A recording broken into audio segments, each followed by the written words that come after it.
Good afternoon, ladies and gentlemen. My name is Adam Scher.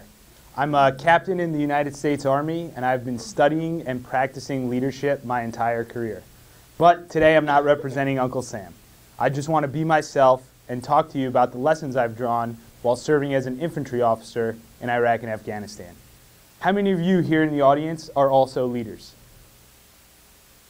How many of you want to be leaders? This may be a tougher question. How are you going to know when you have become a leader? Will you win an election? Will you receive a promotion or gain a new title?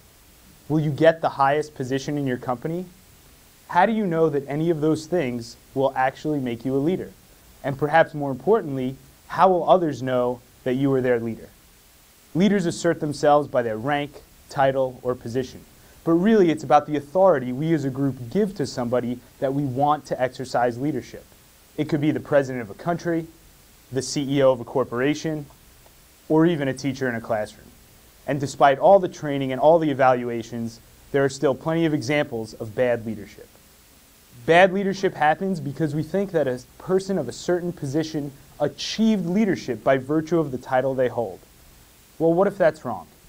What if leadership is not an end state or a state of being that can be accomplished? What if leadership is not a product, but a process? I learned this lesson as a platoon leader in Iraq as a member of the 101st Airborne Division. But this leadership lesson can be seen in all parts of life, in business, in the classroom, and among friends and family. At the age of 22, the Army gave me a rifle platoon, 35 men to lead in combat. Based on this title, this position, I thought I knew a little something about preparing myself and my men for any mission. In May of 2006, after 8 months of combat, my platoon sergeant, my right-hand man, the guy in the platoon that had the most experience and the most time in the Army, was back home on leave in the U.S. It was my responsibility as platoon leader to choose who would step into the platoon sergeant's role. I chose Staff Sergeant Jimmy Poston. Sergeant Poston came to my platoon from Alaska. He was younger than the other squad leaders. He was motivated, ambitious, and diligent in his preparation and performance as a squad leader, but the role of acting platoon sergeant would demand more. During this time, a civilian convoy came under a complex attack into Tikrit, a city north of Baghdad. My platoon and I quickly departed our base to help the convoy.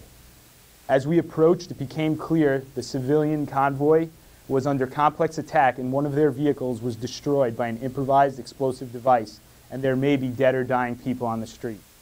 We could hear gunfire and yelling as we made it to the scene. The area was filled with smoke and dust. We could smell burning metal and flesh.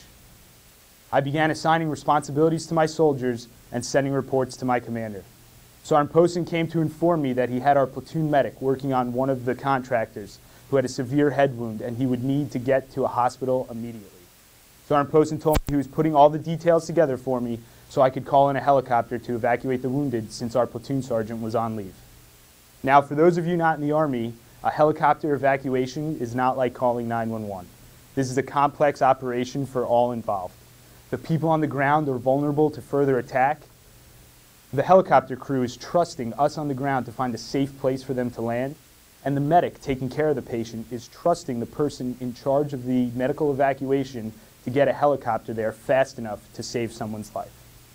In that moment, I looked at Sergeant Poston and I told him to get on the radio himself.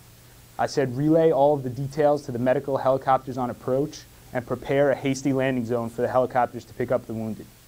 Hearing this, Sergeant Poston asked if I was sure. He had not expected me to trust him to do this part of the platoon sergeant's job. I made the decision to give Sergeant Poston the platoon sergeant's mission in saving someone's life, even though he had never been a platoon sergeant before. I monitored Sergeant Poston's performance as he successfully evacuated a wounded person out of harm's way. Several hours later, when we were back on our base, we conducted our after-action review to discuss the day's events. As the meeting concluded, Sergeant Poston stayed behind. He wanted me to know that he was grateful that I had showed confidence in him. He said it meant a lot to him, professionally and personally. He then asked me why I let him take charge of the entire medical evacuation. It was clear he was looking for some piece of wisdom that I could share with him about my leadership philosophy. I paused and realized I didn't have any wisdom. I looked at Sergeant Poston and I told him the truth. I said, I don't want the first time you have to save someone's life to be when it's me, blown up, lying on the side of the road, bleeding to death. We both started laughing because we knew it was true. In that moment, when I thought I had no real wisdom, I learned something very important about myself.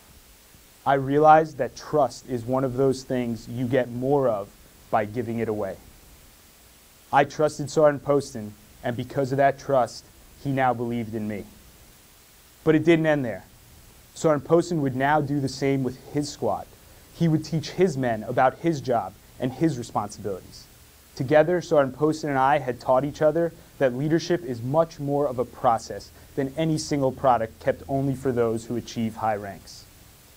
I think that each and every one of us here in the room have the ability to exercise leadership if we would only recognize it as a process. The true leader gives guidance and inspires, but it's not about making your subordinates do as you do. It's about making them understand why you do as you do. Leaders accomplish this by giving away their trust. As a captain in the Army, this is one way I hope that I was able to make the world a safer place. I want all of you to remember that our job as leaders is not simply to make more followers. Our job as leaders is to make more leaders. Thank you very much.